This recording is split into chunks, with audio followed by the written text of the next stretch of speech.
ನೂರವರಿಸೆ ನಾ ಅವರ ಸ್ವಾಗತಿ ವೀರ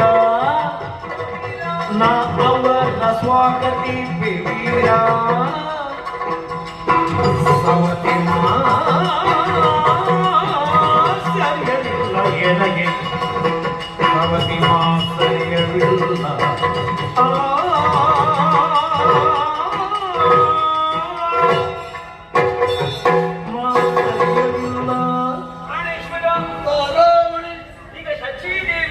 ಮಾತನ್ನು ಕೇಳಿಕೊಂಡು ಈ ಸ್ವರ್ಣಪುರದ ಎದುರಿಗಾಗಿ ಬಂದವರು ನೀವು. ಹೌದು.